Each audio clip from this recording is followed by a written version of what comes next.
capture magic as it comes to life before your eyes.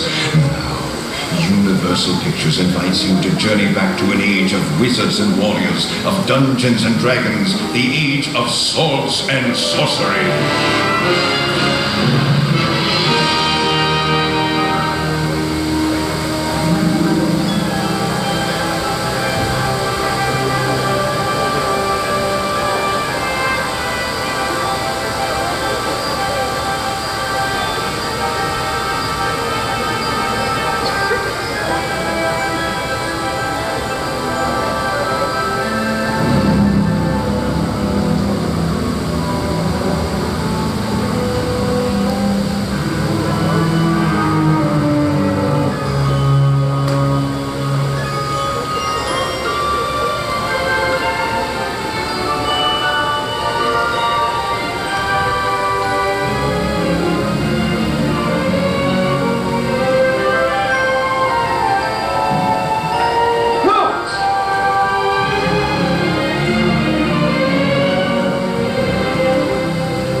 I'm not very good at names.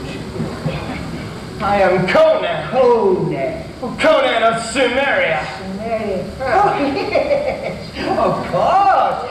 I knew that. There's your dragon's eye, Conan. But look, it's far too dangerous to fall into the hands of a mere boy such as you. You weren't thinking of stealing it, were you? Oh, no! The dragon's eye must never leave its resting place, for within its heart lies the dark sorcerer. Rasmordor! But he's just a legend. Legend? He's as real as the dragon that guards this very temple. Right. Hear me, boy. Once, many years ago, we battled. I with the power of Tram's mighty sword. He with the evil magic of the dragon's eye. Are you finished yet? No, not yet, boy. I've hardly started. Well, hurry. I'm telling it as fast as I can. Well, go on, please. Well, thank you, impatient youth. Yes, I defeated Taras Mordor. But only with great sacrifice. Sacrifice? Yes. Our powers collided, and when it was over, the sword of Tram was embedded within that crystal stone, but Taras Mordor was imprisoned within the dragon's eye. Is there more? Yes. No! Yes. What are you doing up there? You come right down here, young man. Stop! Don't touch that! That's what I'm trying to warn you about. It's the dragon's eye, and you just can't. No, where did he go?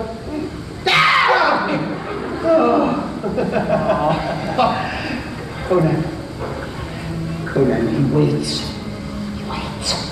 unsuspecting soul such as you to enter this vile temple. Then, under a spell of evil, and have you loose the dragon's eye from its resting place, and from Shavash Mordor will be free. Couldn't you imprison him again? I've grown old, but he's rested all these years. Only one with the power to once more wield the sword of Crom would ever hope to defeat him. The sword of Crom! Forged by the gods themselves. Oh, but in the palace, even though you cannot have the dragon's eye, you shall not leave empty-handed. I did it! I did it. Yeah. This is for you. Oh, well, thank you. What is it? When the time comes, you know. Now, let's join me for dinner. It's been a long time since I've had any company. I will not take no for an answer. Come, give me your hand. Where are we going? We shall vanish from this earthly place and fly among the stars. Fly? Our journey's end amid my old crystal cave. We shall fly! We shall walk! How is it possible? How can magic just disappear? There was a time when I could really fly. Collide. Oh, yes. Come along!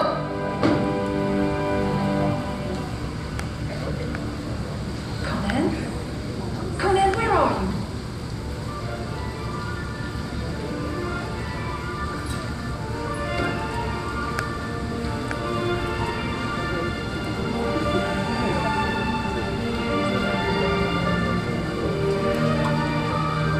Conan?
by the power of Conan!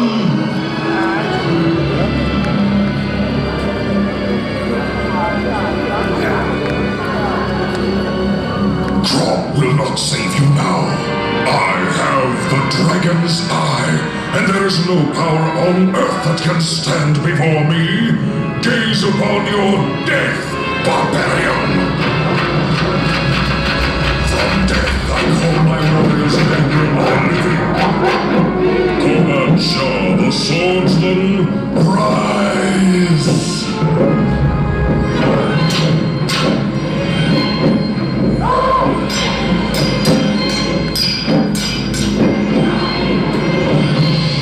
Azura, the axe wielder, step forward.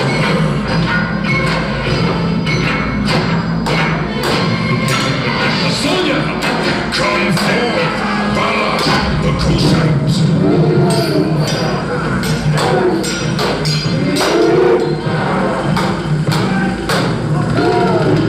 Now, barbarian, how will you kill those who are already dead? I fear no men made by sorcery, but you are a fool! Destroy them! Conan! To victory!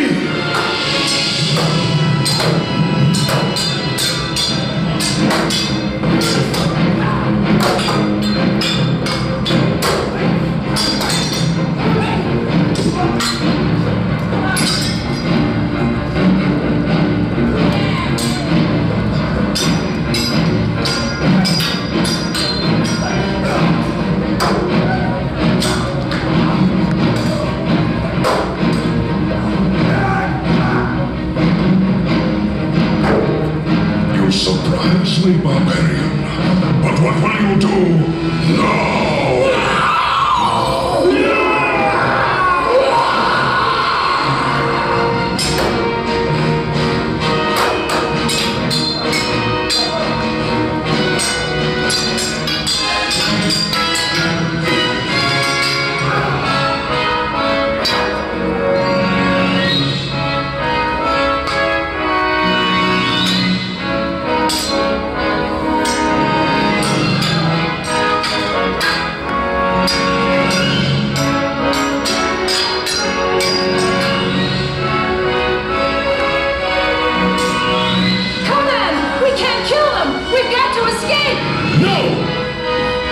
Sonya!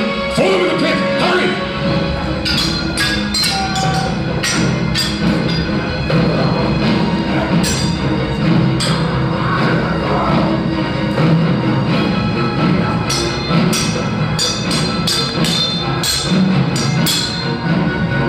Hold! I will have the girl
than I suspected.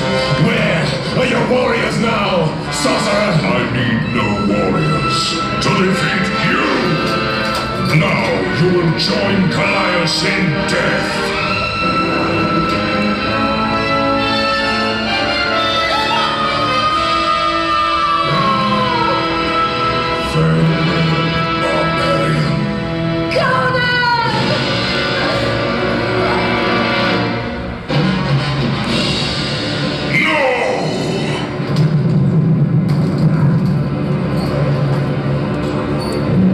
Into the dragon's eye, barbarian. Feel your strength as it bleeds from your veins. Now you shall take the woman's place in the fiery pits below. Let the ceremony commence. Come to me. Yes, come to me, barbarian. Now turn and face the pit. To your death, barbarian!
forces of hell.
once more, and by my sword, there he shall stay.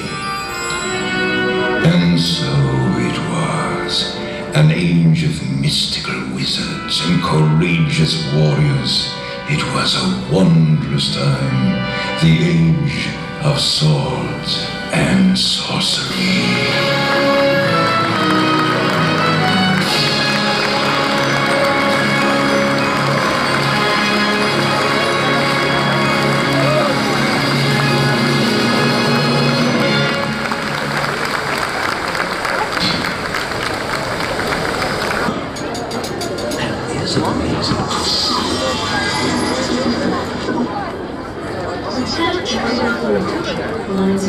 Johnny wears a prosthetic device that allows him to see the entire light spectrum, ultraviolet, infrared.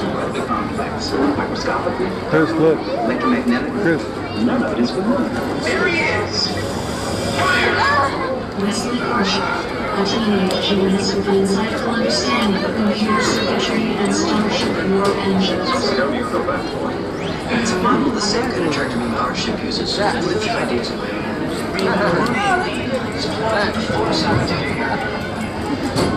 that sounds like what? Chris, what's up, Kevin?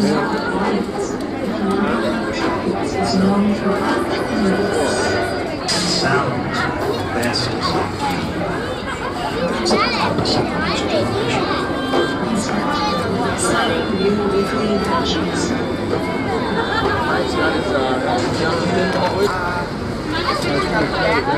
Here's some of those too. Here's some of those too. For the rest of the year. Good, Johnny. We probably won't even see some. I was trying to my own book.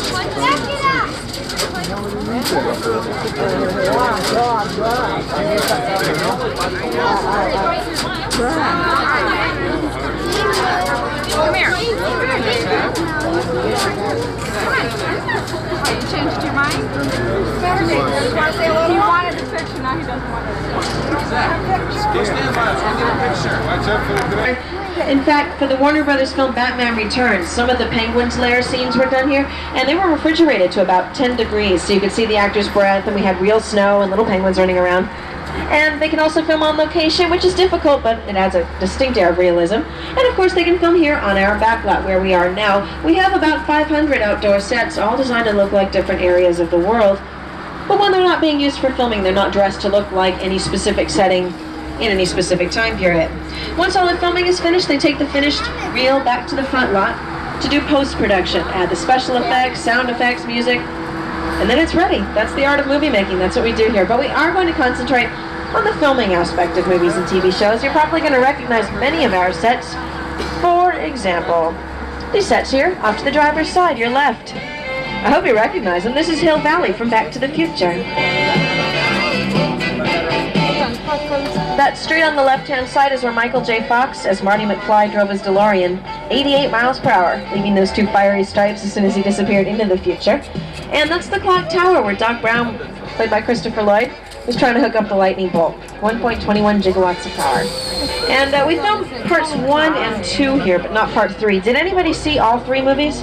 Yeah, part 3 was filmed on location in Northern California. Quickly look back at this area. If any of you saw the movie Sneakers with Robert Redford, this was used in the opening scene, and if you don't recognize it, that's because it was entirely covered in snow. Basically, we don't sit around in sunny Southern California and wait for snow, so we use plastic shavings like dry cleaning bags, and that looks just like snow to the camera. We can also use bed sheets or soap flakes, sand, pebbles. Back in the old Western days, they used to bleach cornflakes and mix them with chopped feathers. That was their snow. So we can pretty much create any sort of environment here on the back lot, even rain. But sometimes we really need the more controlled environment of a soundstage. And we're going to show you what one looks like from the inside. This stage is... Who is this? Police admit that they are powerless to stop the enraged beast. Military units are rushing to the scene. The beast was last sighted near the 200 block of Fulton Avenue. We now have live coverage on the scene with our helicopter reporter, Kelly King. We're now hovering above the wreckage of a crushed L train. The helicopter beside us is searching for... Wait! There's a tram load of people down there. We've got to go down and warn them. Attention, people on the tram. You are in danger. Repeat. No, we have to go down and help them. Behind us, where? I don't see them.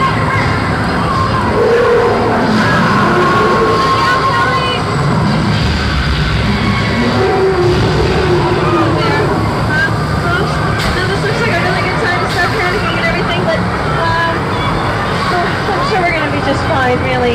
We're gonna get out of here, no problem. We're gonna cross this bridge up here. Nothing to worry about. Really, there's nothing to worry about, except for maybe this large monkey. It's King Kong!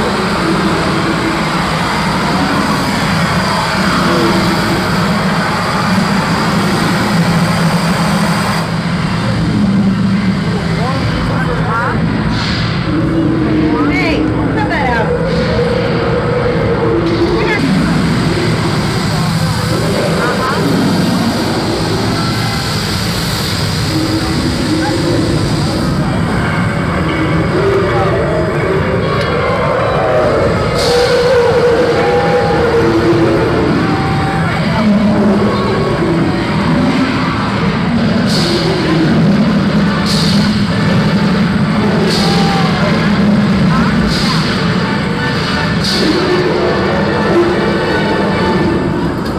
Dracula was partially filmed here on this street, and parts of Home Alone 2 with the fronts of our buildings, and that's it.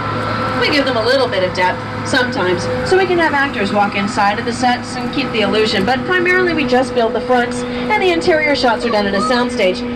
Although we do have some real buildings here on the lot, they were built before we had sound stages, but we don't really use the insides of them anymore. But we do keep them around because we're very proud of our history. Also off to my side of the tram, that's the oldest standing structure here on the Universal lot, built in 1915.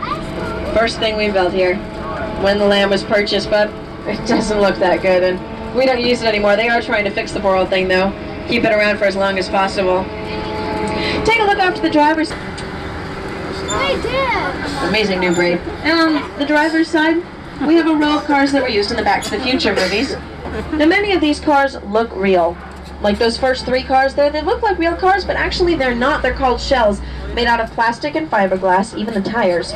They have no engines, no insides. Their basic job was to sit there and look pretty. That's what they did. We did have several working DeLoreans for the stunt shots. And sometimes they weren't even the full-size car. We'd have just the front of a car or something like that. Now, they did use DeLoreans in Back to the Future, but sometimes the car you think you're seeing in a back lot, but it's the oddest thing.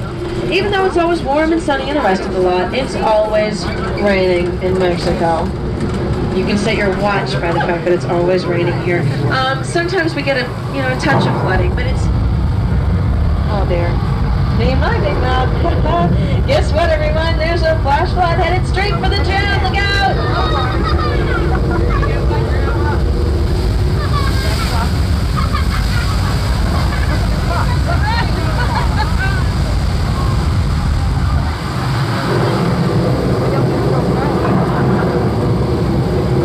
Well, we created that terrifying effect by dumping 10,000 gallons of water down the hill from tanks up above. And, of course, we recycle all of our water into our drinking fountains. You can see how we make the rain. We just put spring that'll be done right here at Universal. If any of you will be in town, you might want to check on that. It'll be a lot of fun. Supports many charities.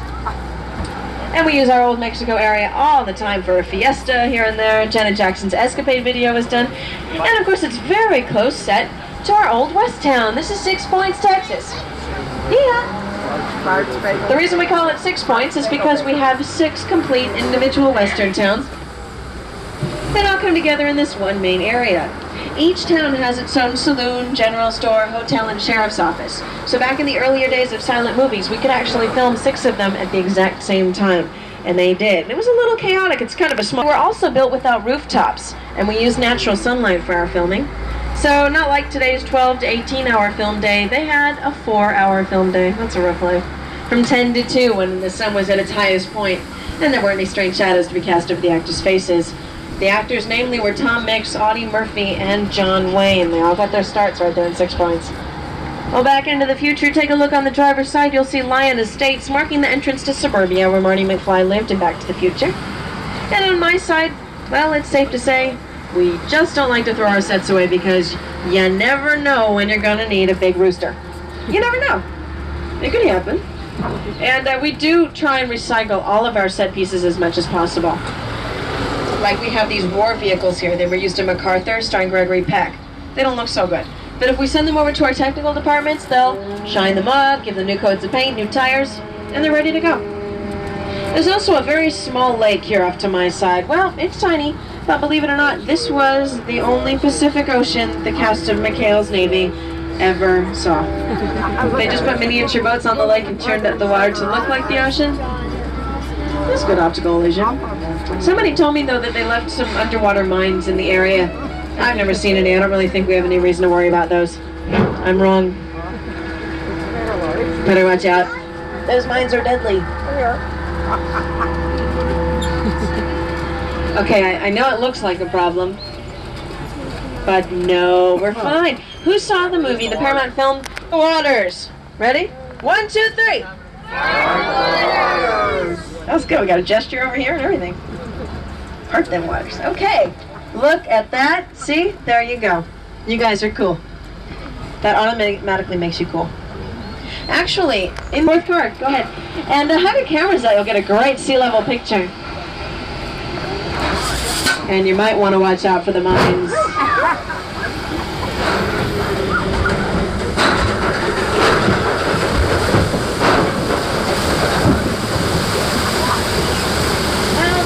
To the South Seas.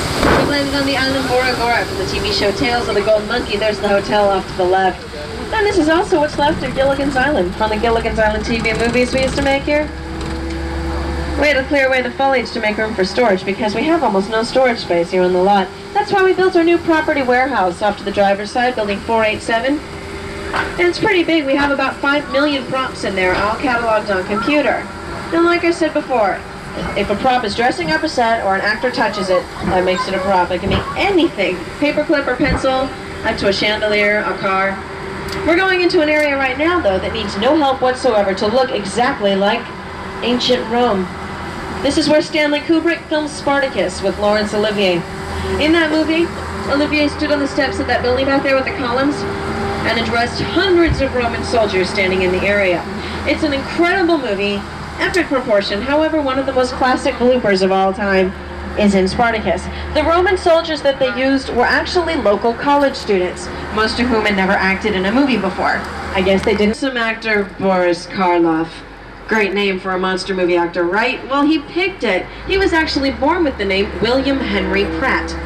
He didn't think it sounded very scary when he got to Hollywood, Pratt, so he changed it to Karloff. Much better, don't you think?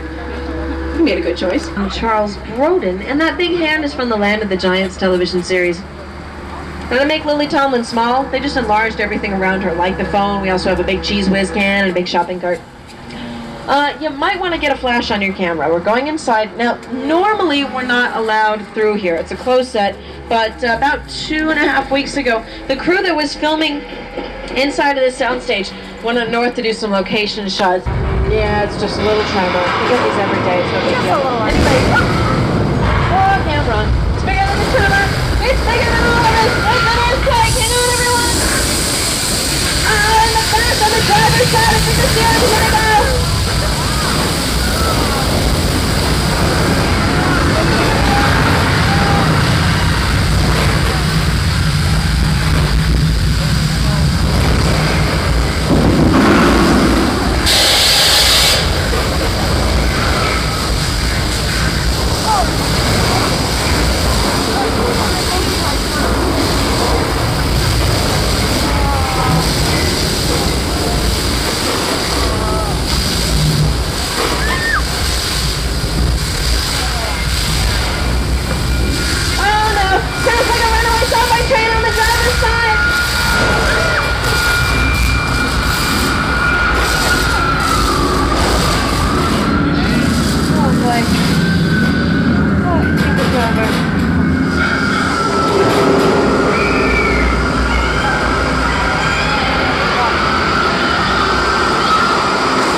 Most fun you've ever had in a natural disaster.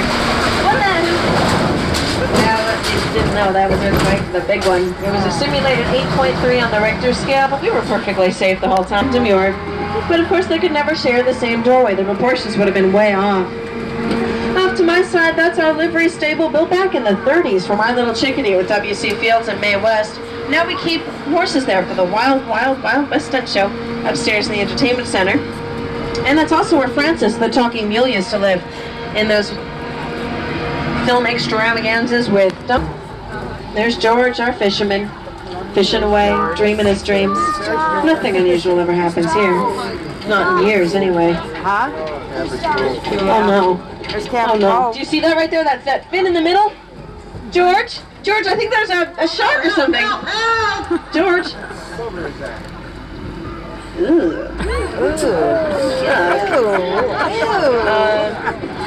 Well, I'm sure this isn't a problem, really. I know there's some fishing bait on the end of that yellow floaty thing there in the middle. Maybe he'll take the bait. Where's that music coming from? I'm so confused. Okay, wait, he's taking the bait. Wait a minute, he's taking the bear. Where on earth do you suppose he could be?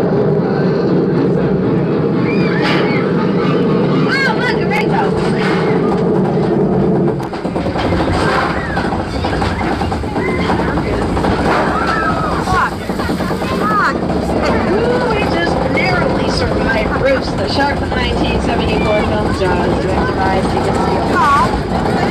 You know, during the filming we had about 15 sharks playing the part of Jaws. We had a front view, and a side view, and a head. We also had an entire shark made of rubber that had rubber teeth with hoses in the middle. What we could do was put an actor in its mouth, move his jaws up and down, and then pump movie blood through the hoses in its teeth, and it looked like the person was bleeding to death. Cool.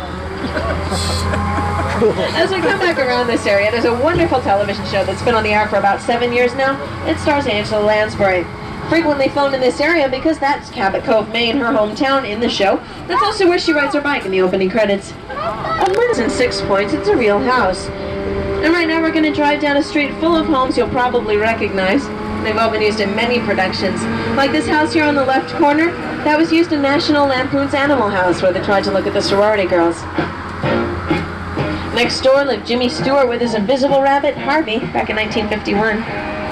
And this gray house, believe it or not, in real life it looks a little different, but that's where the Munsters lived. Yvonne DiCarlo and Fred Gwynn. That's 1313 Mockingbird Lane. We're going to drive past it again on our way out. And that yellow house there off to the driver's side is once in a while used in our Major Dad series starring Gerald McCraney. Right now we're going to go around a little circular area we call Anytown, USA, because it's pretty generic looking, and just by changing the signs in the windows we can make it look like any town in the United States. It's most recently dressed up for Quantum Leap with Scott Bakula and Dean Stockwell. They were out here about 2 weeks ago filming. And it is also frequently used in Cabot Cove, or as Cabot Cove in Murder, She Wrote. Many years ago it was used in Leave It to Beaver. And these are great facades. I mean, look through the windows. You see straight through the mountains. They made no effort to cover up the back. These are true false fronts. And so when they film here, they covered the back with black tarp. And it keeps the illusion. But generally we use neighbors with the exploding basement. And Tom Hanks and Carrie Fisher live next door in house 730. Now, these look like real homes. They have 4 walls and a roof, a front yard and a backyard. But if you caught a glimpse inside of any of the houses, you may have realized they are not real homes. The walls are held out by boards, basically. So they're just not suitable for filming on the inside. And then we bring in the soundstage. Also on the driver's side is a white house with dark green trim where Andy Griffith lives in the Viacom series Matlock. And this light brown house with dark brown trim is where Vincent Price lived in the House of Seven Gables. One of Universal's earliest horror films. It was a very dark and gothic movie. And he had also done Anthony Perkins and Janet Leigh. Now, the movie Psycho in its entirety is a great film. However, there is one scene that tends to stick out far more than the others, the shower scene. That's pretty much the one. It was a very complicated, scenes were very tightly choreographed. Well, they didn't want to trust the ocean, which has a lot of variables, so they filmed it here using natural light, but on our backlot. And they churned up the water with that big black machine in the right corner. That's a wave machine. It weighs several tons, and it churned up the water to look like the ocean.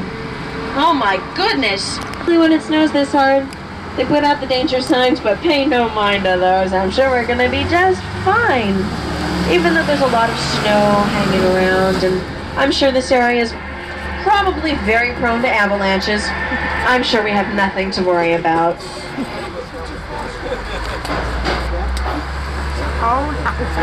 Just let's not...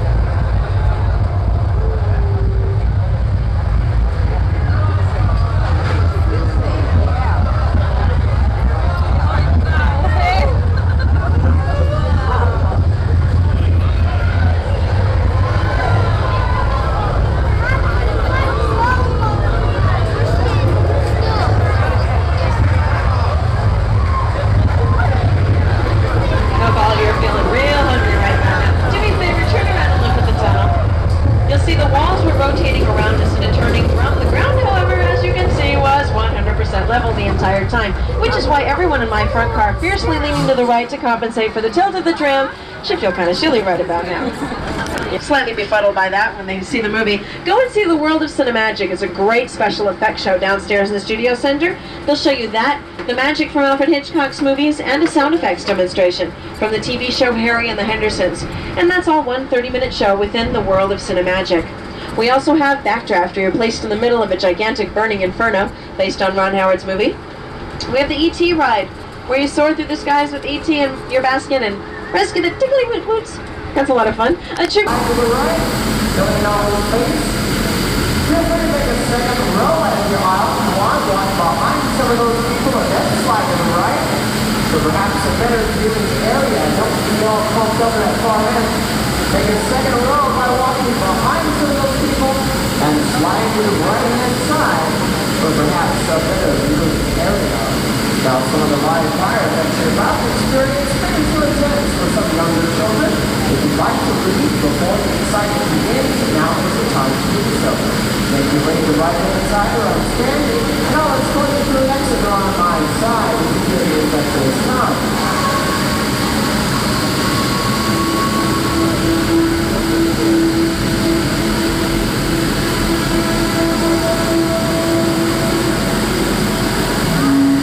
Now,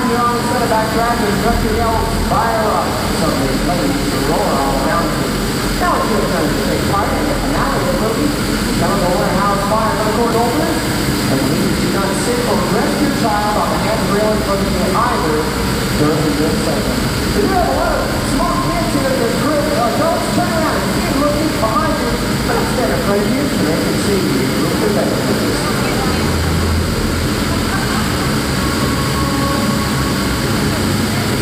There was a fire on the rock, burned up everything in the room, rang out the box. Oh, it made me look quiet. That is a hundred inside of a good natural gas. A breath of fresh air.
Wait right here. That's nice.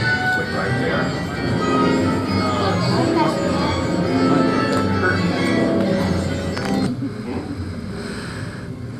She looks mad. She looks angry.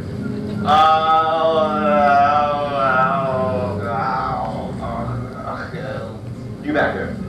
Yes, you. Not dressed like that. Come this way. Just, folks, Richard. Wait right here. Richard has brought you into our Foley stage.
One more, better than Larry.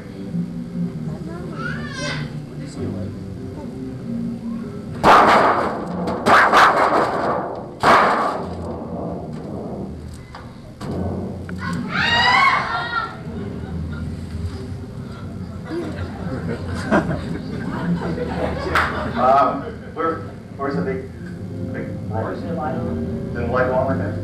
Oh, didn't do that? Oh, it was Charlie's. We'll just do that one more time.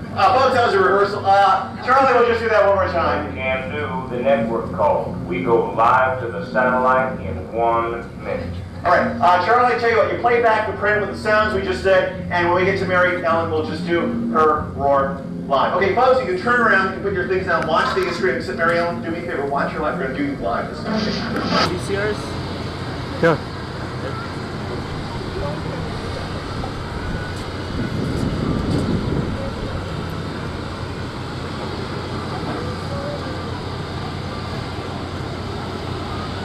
Welcome to the Star Trek adventure. My name is Ward. I'll be your director as we make a motion picture. We're going to shoot footage just like it's in. I sure do. Who's? Mr. Chekhov. That's right, Mike Chekhov. He was the navigator on the ship, and he was a Russian. So when I point to you, Mike, I want you to give us your best Russian reading of the line on the cue card over here, all right? Somebody's going to bring that cue card out any minute now. We don't have a cue card? Oh, the cue card's missing. Do you remember your line, Mike? You remember it. We'll just do it without the cue card. We don't need you people over there. Go away. Stand by. We're ready. Cameras are rolling. Captain, I'm picking up a Klingon vessel. God! Nice reading, Mike. Very left. Lean back to the right. You know, it's a little more effective if you all lean the same way. That's right. We're being hit from all sides. Over to the one side. Back over to the other side. Now go faster. They're hitting us harder. Go faster. Lean over to the left. Lean back to the right. Lean over to the left. Lean back to the right. Over to the left. Back to the right. Over to the left. Back to the right. Over to the left. And cut. How about a nice hand for the Enterprise? The movie. We already have the shots. Okay. They film as many scenes as they can on one set. Then they move on to the next set. Saves a lot of time and a lot of money. Right now we're moving down below decks to check into the engineering department. So before they get started, how about a nice warm welcome for the brave group of engineers? All right, listen up, you guys. The situation here is very tense. We've been attacked by the Klingons. I need to see tension. That's good. Now I need to see sweat pouring off your face. Can you sweat? What's your name? Tracy, don't you worry about a thing. Makeup, sweat, please. This is Hollywood, Tracy. We're going to make it look like you've been working hard all day long. Don't worry about a thing. There you go. That's real sweat, too. We collected from Conan. You two right here have an important job. You need to supply the ship with power by putting the lithium rods into the receptacles. Down here, you guys need to regain control of the ship by pushing the buttons on the computer in the right order. Now, one of the engineers is braver than the rest. One of these engineers has volunteered to put his life in jeopardy by stepping into the dangerous, life-threatening radiation chamber. Hi. Hi. What's your name? Chad. Chad? Chad, you did volunteer for this job, didn't you? No. Thank you. Go with Larry. There's nothing to worry about, Chad. Larry is going to take care of you. All right, here's the catch. You guys need to complete your jobs before the radon ionizer gauge hits 0 or it's meltdown for Chad. Right now, I'd like to introduce everybody to Miss Total Meltdown. May we see the meltdown, please? You know what? He's got no idea what's up there. There we go. Into your positions. Get ready on the buttons. Roll cameras. Action. Get the rods to the holes. Push those buttons over there. You gotta work fast now. It's meltdown for Chad. You gotta work real fast. I got a bad feeling about this one. There goes 8, 7. Everybody count with me. 6. Everybody. 5. There you go. 4. They're panicking. 3, 2, 1. Meltdown.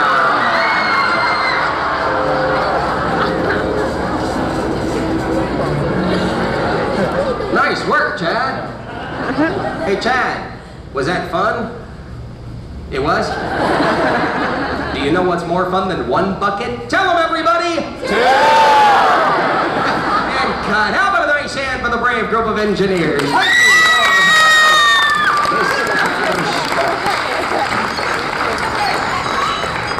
You know, I think we've all heard Captain Kirk say this next line about 1,000,000 times. Beat me up, Scotty. Well, today, through special authorization from Starfleet Command, and for the first time in this solar system, we're proud to present a fully functional transporter room. Landing party! Are you ready to come down?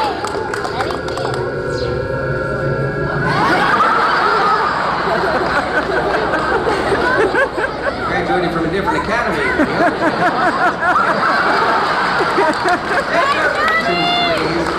Landing party, it is important you remain still throughout the sequence. Don't move a muscle, and stand by to beam down and energize.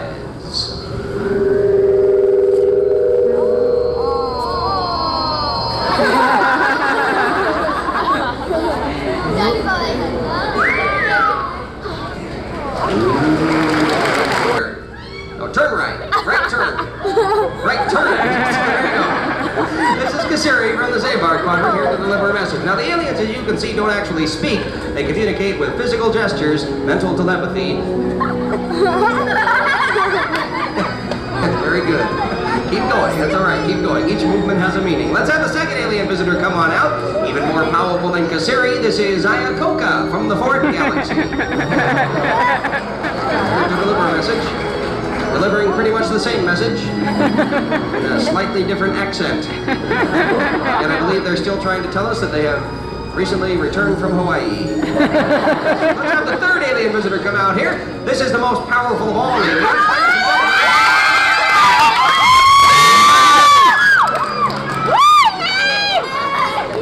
This third alien has a fan club down front. Where are you guys from? Schenectady? St. Anthony's! Oh, St. Anthony's. Yeah!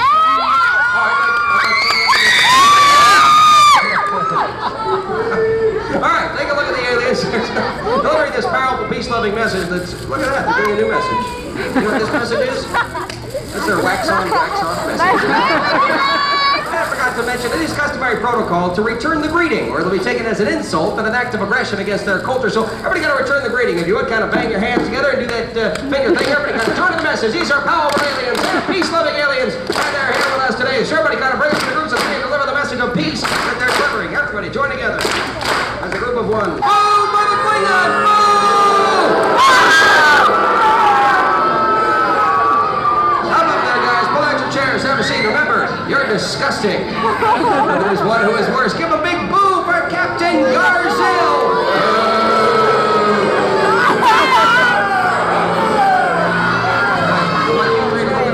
Swipe at it, growl at it, and grab at it. Action! Swipe at it, growl at it, reach for it. It's a close-up. Captain!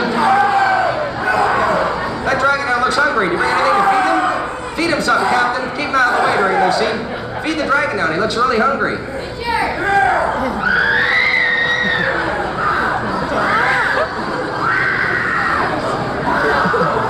Captain?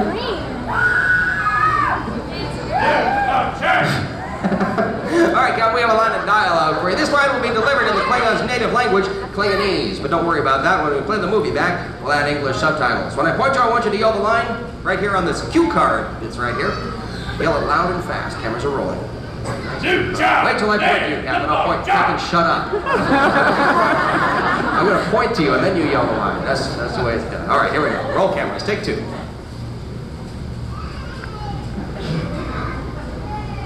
Nucha ne Blimboja! Ha ha ha ha! Give this man a hand! That's what you do!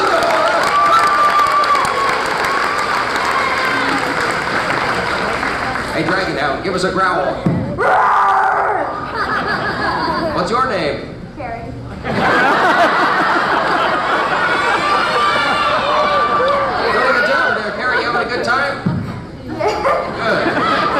Good job. You're from Schenectady, too? What? Never mind. Stand up, push your chairs over the console, and listen carefully. I'll tell you what's happening in this scene.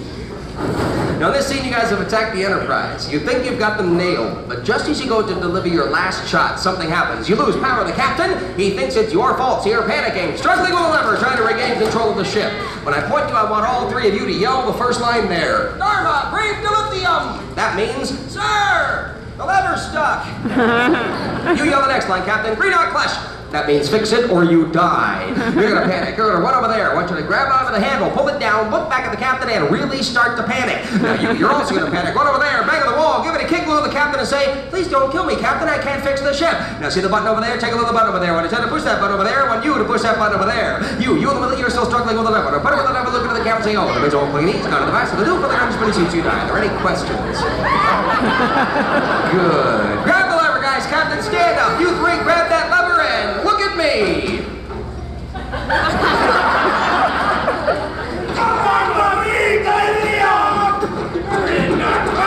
Run, panic, run over there, pull it over down, run over there, bang on the wall, pull it over down, then face us and panic, panic, panic, panic. You over here yell, "Please don't kill me." Not in English, in Klingony. Very good. Now get ready, when I tell you, you're going to push the button, you're going to look at that camera right over there. Okay, Captain, threaten everybody to gun. Push the button, look at the camera. Oh my.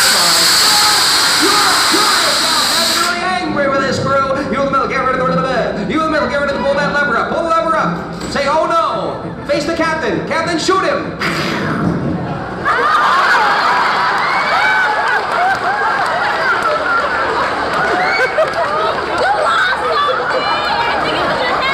My captain, you've blown his head off. Have a nice hand for the Klingon. Good job. Give them a big boo as they leave, too. They love that boo stuff. Boo.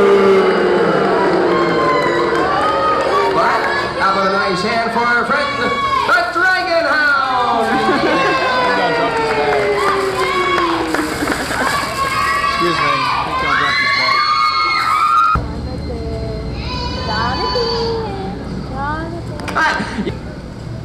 Real loud. Melt it out. Roll cameras. Everything's quiet here, sir. No sign of life anywhere. God, nice reading. Very good. But as you can all plainly see, those mean, dirty, evil, nasty Klingons.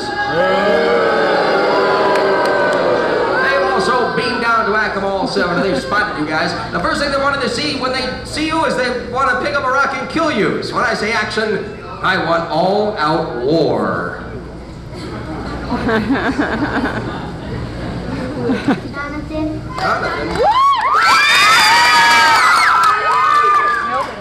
You know those people? No. Thank you very much. Can you hold this rock for me? Thank you very much. Here you go. Roll cameras and action. Go get him. Hit on the rock, John. Hit on the rock. Go. Fight, fight, fight. Go get it. Fight. Everybody, fight. Go get it. Oh, my gosh. Nice shot. Hit him again. He's down. He's down now. There you go. Go get it. Go get it. Yeah. Cheer on the Federation. Cheer on.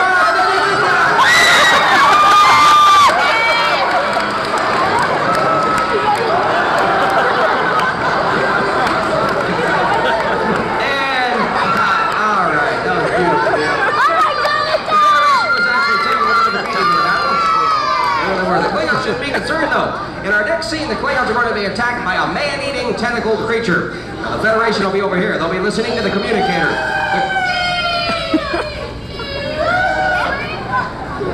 It's really very good. We're not rolling yet. To save the Klingons, even though they're sworn enemies. So when I tell you guys, you're going to run in there and beat on the tentacles, but wait for my word. Klingons being ripped to shreds. Roll cameras and action. You're being ripped to shreds. You're being torn to pieces. You're screaming.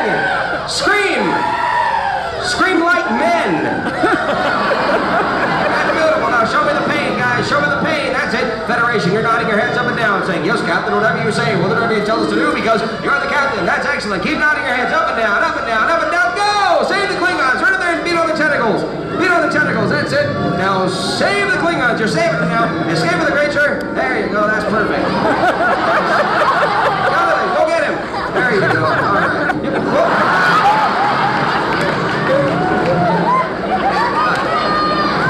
One more scene to go. We'll shoot one more. Cut.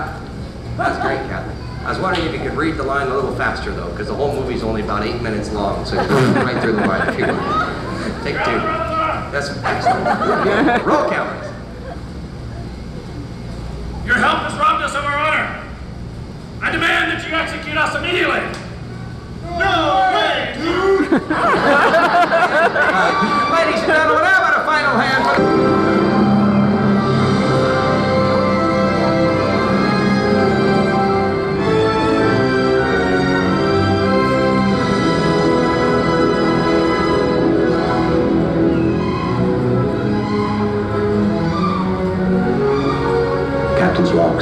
4121.7. We are en route to Akumon 7, an obscure planet on the border of the Klingon neutral zone.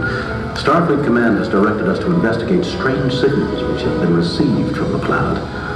Although this is a dangerous mission, I am confident in the capabilities of my new crew, who are seasoned professionals, intently serious about their mission. The best assembled crew in the entire Starfleet Command. I am proud to serve with them. Mr. Spock has picked up an unusual energy force emanating from the planet. A pattern I've never seen before. All attempts to contact the planet. Please acknowledge signal. What do you make of it, Spock? There are two possibilities. They're unable to respond. They're unwilling to respond. Captain, I'm picking up a Klingon vessel.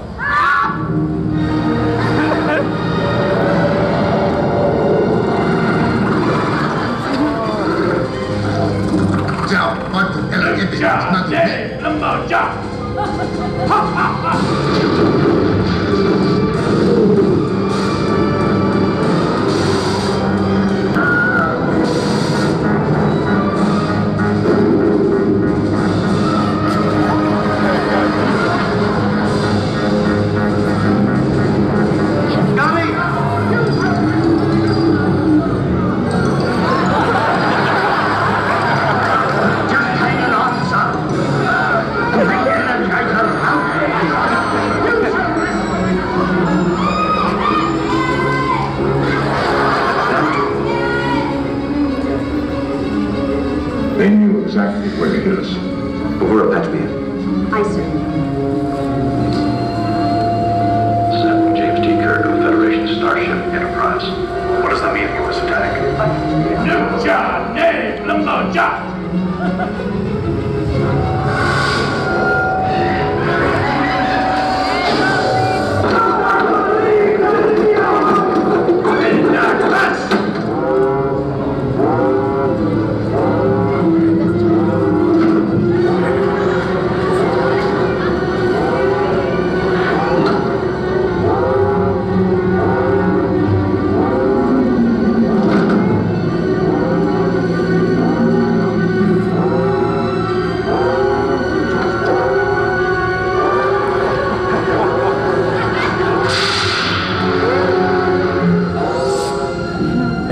Supplemental. In the midst of an attack by a Klingon vessel, a strange energy force has rendered both the Enterprise and the Klingon ship helpless. We have located the source of the energy field on the planet's surface, so I have dispatched a landing party to beam down to the planet and investigate.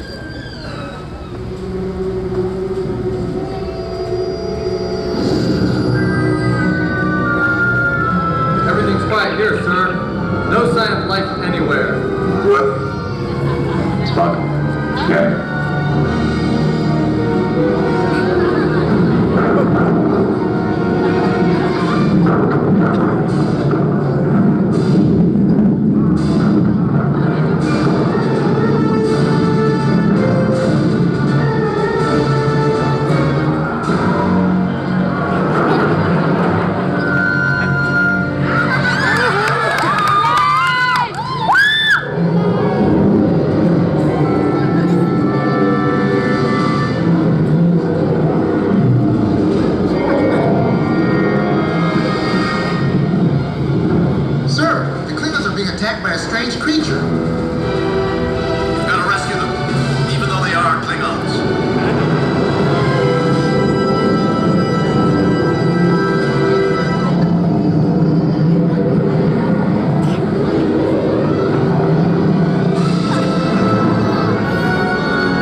After fending off an ambush, the Enterprise landing party was able to save the Klingons from being crushed by a mysterious, tentacled being.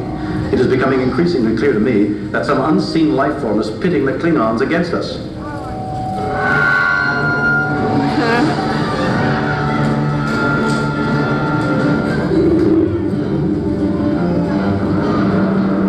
Put it on screen.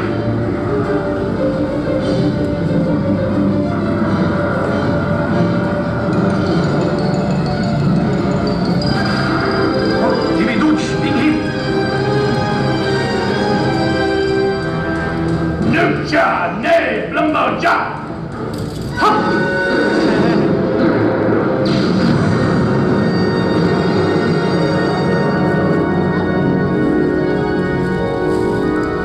I'm getting a voice message. Imams and Federation members, we are the preceptors, the teachers. All you have experienced here has been an illusion, a test to see if you are capable of peaceful coexistence. While your cultures are primitive, we believe there is great hope for you are not as different from each other as you may believe. Learn our lesson well, for if you fail to become allies, the other path will bring your ruin. Farewell. Nucha, ne, blumbo, ja.